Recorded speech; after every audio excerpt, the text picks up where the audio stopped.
This was insane to witness as the Toronto Blue Jays once again come out and send a serious message to the MLB, but they're doing it in a very unconventional way. We're going to break down exactly what happened and discuss what this means going forward as folks. This team is absolutely special, but before we do it all, if you're a part of the percentage who aren't subscribed to the channel, a quick reminder to hit that subscribe button. Your guys' support has been absolutely unbelievable. You've been beast with the support, so make sure to hit the subscribe button. Folks, let's dive right into it. What a crazy, crazy game. Now, coming out of the All-Star break, we know the Jays have a very tough schedule. The Giants, and then, of course, the Yankees, with the Yankees being a crucial series.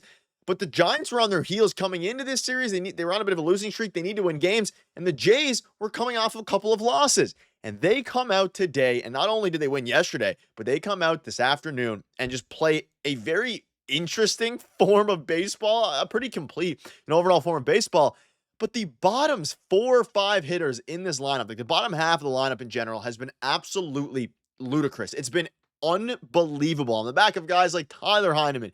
Everybody here, let's go through it all in case you missed the game. So Nathan Lucas, 1 for 5, struggled a little bit, and you'll see that was a theme for almost everybody in the top 4. Vladdy continues to struggle at the dish. We're seeing with Vladdy in real time that he has lost his approach a little bit. He's struggling. Everybody, the pitchforks are out on him. Like, everybody is upset with Vladdy. It is what it is. I'm fully confident he's going to be able to turn it around. Had a couple really nice defensive plays tonight and a single. So 1 for 4 for him. Springer 1 for 4. Bichette 1 for 4. And you're thinking, this team has been playing so well, winning so many games without huge contributions from Dalton Varsho, has been injured, Vladdy, Bo, Anthony Santander is going to be out for probably the rest of the year.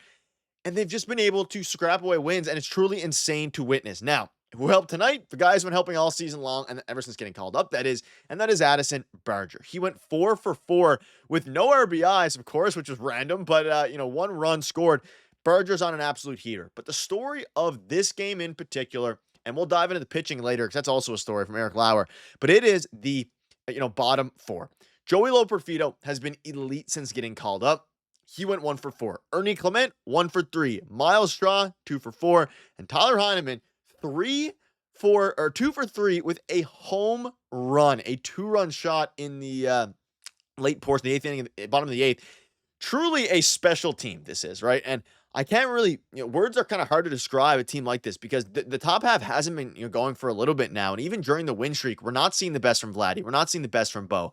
But we're getting contributions all year long since they've gotten called up. Barger turning in one of the best power hitters in baseball and just one of the best hitters, on the Jays.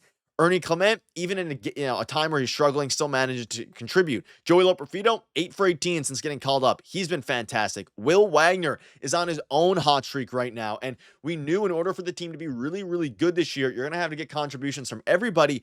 And that was kind of assuming that, guys like Vladdy and Bo were going to play well. They're getting contributions. And of course, Will Wagner he's been up and down and things like that. I'm very curious to see what happens once Dalton Varsho returns because Will Wagner has been really good. They're not going to send him down. They're not going to send Joey Loperfido down. He had a great sliding catch and left. He looks very comfortable at the plate. He made some tweaks to his mechanics. He has been a very crucial left-handed bat. Same with Will Wagner. Same with, Tyler Heineman out of nowhere. Had a RBI double. Had a 2-run home run. Truly, truly insane. And the bottom of the 3rd of the lineup drove every single run in. You can see this here from Mitch Bannon. Eric Lauer, we'll dive into him in a minute. Fantastic start. Tyler Heineman, a home run with 3 RBIs. And the bottom 3rd of the order drove in every single run. And you look at the stats here, not a single RBI from the first 6 hitters, which is craziness. You rarely see that. And this team, it's just so weird even because they don't strike out at all, like literally the least in baseball. They're getting contributions from their bottom half. And at a time in previous years where they wouldn't get that contribution and in stretches of play where your great players, your stars, even your veterans aren't performing well, Vladdy, Bo, both on a little bit of, especially Vladdy, on a bit of cold streak, Springer, Lucas, Clements on a bit of cold streak as well. But you have other guys step up and the bottom half of the order is driving in runs, which means if you can get your bats going at the top half, if we start to see a Bo Bichette breakout, a Vladdy, power run, this team is going to be literally the best team in baseball if that can happen. But of course, that's going to happen here. You can see this here from Zach. 5 strikeouts in 18 innings is diabolical. I could not imagine being an opposing pitcher right now. And this is an important fact as well. And clearly in the game today against a very good starter in Logan Webb, their goal was to be aggressive. Logan Webb is a very good 2-time All-Star, all these different things. They were getting a ton of hits. They ultimately got 11 hits off of Webb and scored 4 runs. But for a while there in that game, they had bases loaded, 2 outs, didn't score a run. They had first and second in the first inning. Vladdy grounds into a double play. They don't score a run. They were hitting the ball hard, getting a little bit unlucky, but they were jumping after pitchers. And then on the flip side of that, they don't strike out at the dish at all. 5 strikeouts in 18 innings. They were the first team, I believe. Arden Zwelling said that didn't strike out against Justin Verlander in a game, which was, of course, yesterday. It is truly, I'm hyped up, but it is truly incredible. And also, shout out to Carlos Feebles. We'll dive back into that in a minute. But you look at it from the pitching side as well. Eric Lauer is like a mini Marco Estrada this year. He's having a fantastic year, and it's at a sample size now where, can we pencil him into a playoff game? I don't know, but can we pencil him in for the rest of this year? It's starting to get to that point. He's 5-2. He has a 2.8 ERA. And something to keep in mind with Eric Lauer, he is not a super young guy, right? He's at 29, 30 years old. A year before last, he had some very good middling 3 ERA seasons with the Milwaukee Brewers, and he's been good in the past. Lost it a little bit. Teams gave up on him.